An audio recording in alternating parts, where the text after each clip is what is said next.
اعوذ باللہ من الشیطان الرجیم، بسم اللہ الرحمن الرحیم۔ آپ صلی اللہ علیہ وسلم کے خوشبو کا استعمال۔ حضرت ابو ہریرہ رضی اللہ تعالیٰ عنہ روایت کرتے ہیں کہ رسول اللہ صلی اللہ علیہ وسلم نے فرمایا، جس کو خوشبو دی جائے تو اس کو چاہیے کہ لے، منع نہ کرے، اس لیے کہ اس میں بوجھ کم ہے اور خوشبودار چیز ہے۔ اب سنن ابی داؤد۔ آپ صلی اللہ علیہ وسلم کو خوشبو بہت پسند تھی اور ہمیشہ استعمال کرتے تھے۔ صحابہ فرماتے ہیں کہ جس گلی کوچے سے آپ صلی اللہ علیہ وسلم نکل جاتے وہ معطر ہو جاتی۔ اکثر آپ صلی اللہ علیہ وسلم فرمایا کرتے کہ مردوں کی خوشبو ایسی ہونی چاہیے کہ خوشبو پھیلے اور رنگ نظر نہ آئے۔ یہ ترمذی کی حدیث ہے۔ انس رضی اللہ کہتے ہیں کہ حضور صلی اللہ علیہ وسلم کے پاس عطردان تھا، اس میں خوشبو استعمال فرماتے تھے۔ حضرت شماسہ رضی اللہ کہتے ہیں کہ حضرت انس رضی اللہ خوشبو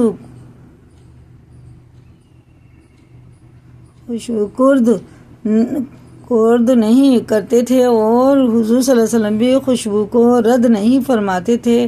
حضرت ابن عمر رضی اللہ تعالیٰ عنہ کہتے ہیں کہ حضور صلی اللہ علیہ وسلم نے ارشاد فرمایا کہ 4 چیزیں نہیں لوٹانی چاہیے: تکیہ، تیل، خوشبو اور دودھ۔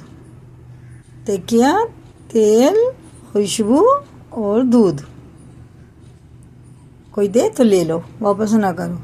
آپ صلی اللہ علیہ وسلم کی نظافت۔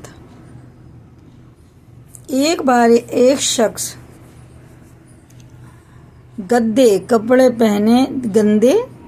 پہنے دیکھا تو آپ صلی اللہ علیہ وسلم نے فرمایا کہ اس سے اتنا نہیں ہوتا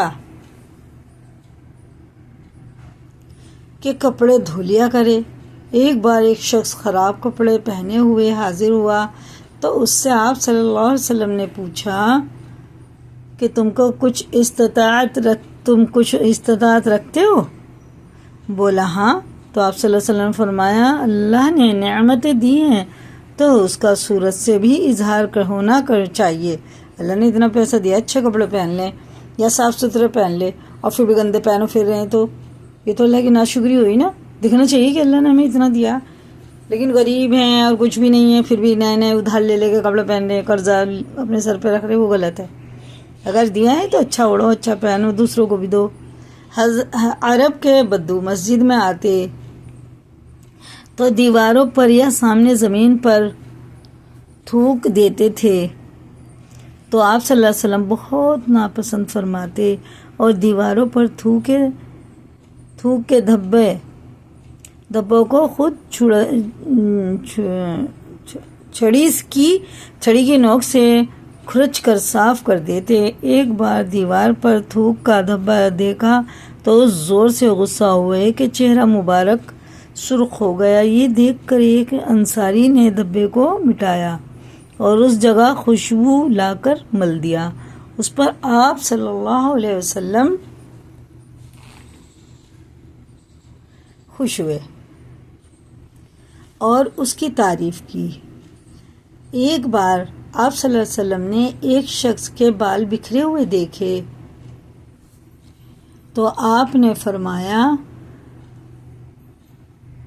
اس سے اتنا نہیں ہو سکتا کہ بالوں کو درست کر لے۔ ابو داؤد کی حدیث۔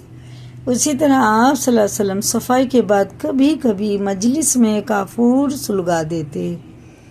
اسی لیے مسجد نبوی میں جمعے کے دن خوشبو کی انگیٹھیاں سلگائی جاتی تھی۔ یہ بخاری شریف کی۔ آپ صلی اللہ علیہ وسلم کا مذاق۔ حضرت ابو ہریرہ رضی اللہ تعالی عنہ روایت ہے کہ کچھ صحابی نے رسول اللہ صلی اللہ علیہ وسلم سے عرض کیا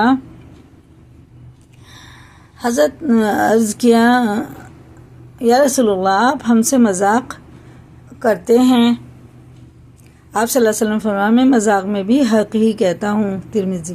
حضرت انس رضی اللہ فرماتے ہیں کہ حضور صلی اللہ علیہ وسلم نے ان کو ایک بار مذاق میں یا ذل اذنین فرمایا، اے 2 کانوں والے، حضرت انس رضی اللہ فرماتے ہیں کہ حضور صلی اللہ علیہ وسلم ہم سے بے تکلف ہوتے اور مذاق فرماتے. میرا ایک چھوٹا بھائی تھا. حضور پاک صلی اللہ علیہ وسلم اس سے فرماتے یا امیر ما فعل النغیر، ارے ابو میرا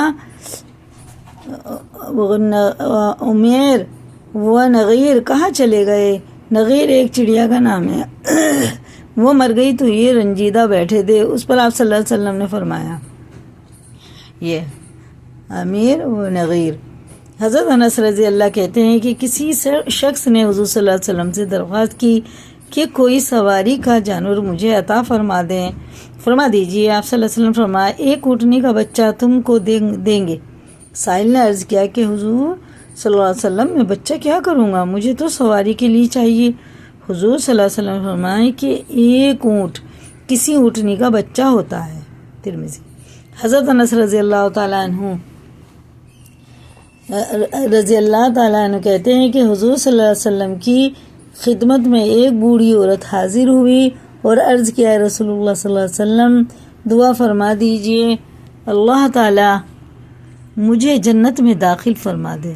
حضور صلی اللہ علیہ وسلم نے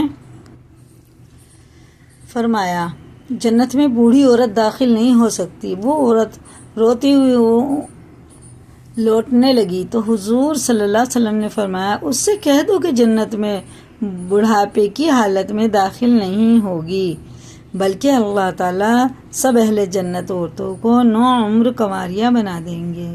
اور اللہ کے اس قول انا انشاء میں اس کا بیان ہے. حضرت انس رضی اللہ کہتے ہیں کہ ایک شخص جنگل کے رہنے والے جن کا نام ظاہر بن حرام تھا، وہ جب آپ صلی اللہ علیہ وسلم کی خدمت میں حاضر ہوتے تو جنگل کے ہدیے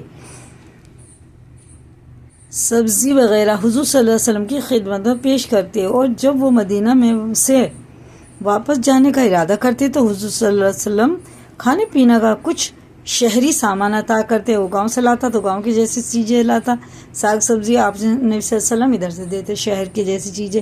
ایک بار حضور صلی اللہ علیہ وسلم نے فرمایا ظاہر ہمارا جنگل ہے اور ہم اس کے شہر ہیں. حضور صلی اللہ علیہ وسلم کو ان سے خصوصی تعلق تھا. ظاہر کچھ بد شکل بھی تھے. ایک بار کسی جگہ کھڑے ہوئے وہ اپنا کوئی سامان بیچ رہے تھے کہ حضور صلی اللہ علیہ وسلم تشریف لائے اور پیچھے سے ان کی کولی اس طرح بھری کہ وہ حضور صلی اللہ علیہ وسلم کو دیکھ نہ سکے.